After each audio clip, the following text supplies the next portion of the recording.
Hi, welcome to Reading with the Ranger. I'm Ranger Jess, and today I will be reading Where's Rodney? But first, where's Ranger Jess? I am not at Santa Monica Mountains National Recreation Area. Today I am at Independence National Historical Park in my hometown of Philadelphia, Pennsylvania. It's one of my favorite things about the National Park Service. With a park in every state, over 400 parks, there are many opportunities for us to travel and go help out other parks across the country, in between, everywhere. So without further ado, I'll get to Where's Rodney, written by Carmen Bogan, illustrated by Floyd Cooper, reading permission by the Yosemite Conservancy.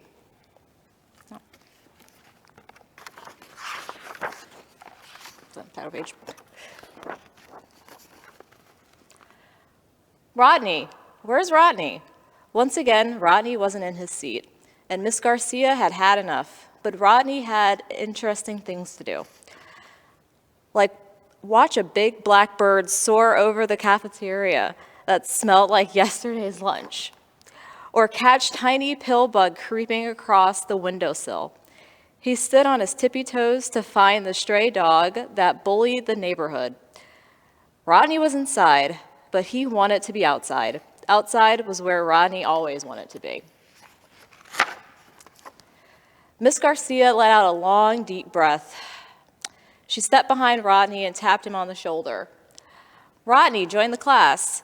The word of the week is majestic, Miss Garcia said. Majestic. Can you tell us what it means? Rodney looked around the classroom. There were a million eyes looking back. Nope.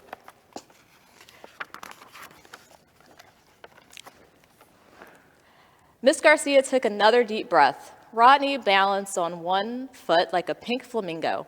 Sue Lynn giggled and covered her mouth. Then he hopped into the air like a cricket.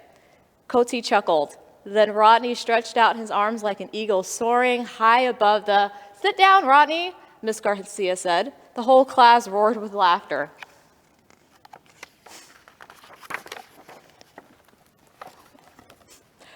Okay. Majestic means grand and beautiful. Rodney, if you can't do your work, you won't be able to go on the field trip to the park on Friday.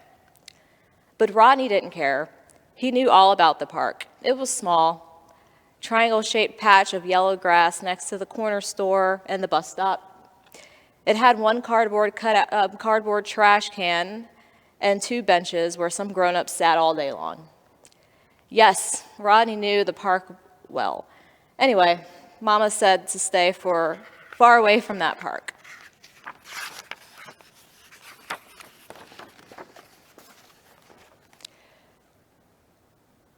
When the 3 o'clock bell rang, Rodney ran outside. He darted across the street past Miss Jackson, the crossing guard. Walk, she yelled, but he ran. He ran past the corner store, he ran past the bus stop, then he ran past the triangle-shaped patch of yellow grass and the two benches and the broken gate where the bully dog slept. Now he could see Mama peeping out the window. She opened the door and gave him a big hug. I'm glad you're inside, she said, but outside was where Rodney wanted to be. Very early on Friday, the old yellow bus squeaked, jerked, and rattled out of the school parking lot. Even before it reached the front gate, Sue Lynn and Amina were singing and playing clapping games. Everyone was excited, but not Rodney, and he knew that when they got to the park, they would all see that he was right. Parks are no big deal. The bus turned the corner onto 2nd Street, but Rodney thought that the bus driver must be lost because he drove past the bus stop, past the corner store, and even past the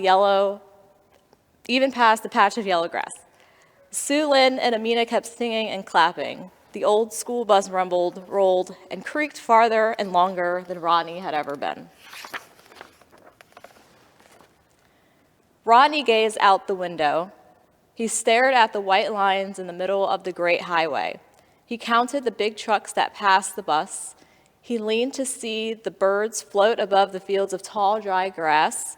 He watched the people in wide straw hats picking fruits and vegetables in neat rows.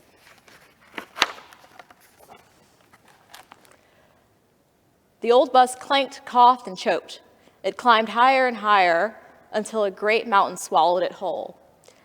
At the end of the tunnel, the mountain spit out the old bus into a flash of sunshine.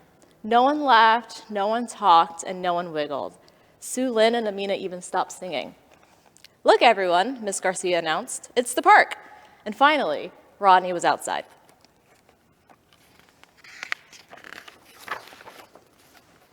At the park, he was higher.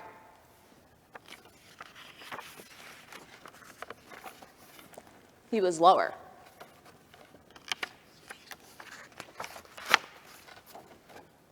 He was bigger. He was smaller.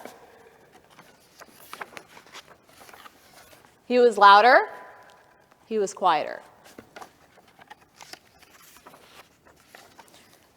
He was faster. He was slower.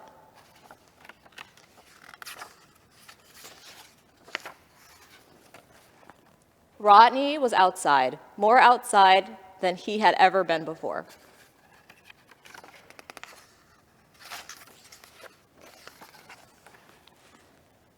The sun sank in the sky. It was time to leave. Some of the children chattered and giggled. Some munched on leftovers. Others dozed. Sue Lynn and Amina sang more songs. "Where's Rodney?" Miss Garcia asked. Rodney was sitting quietly, gazing out the window. Miss Garcia sat behind him. "Do you like the park, Rodney?" "Oh, yes," he said softly. It was majestic. We found Rodney. Thanks for joining us on today's edition of Reading with the Ranger.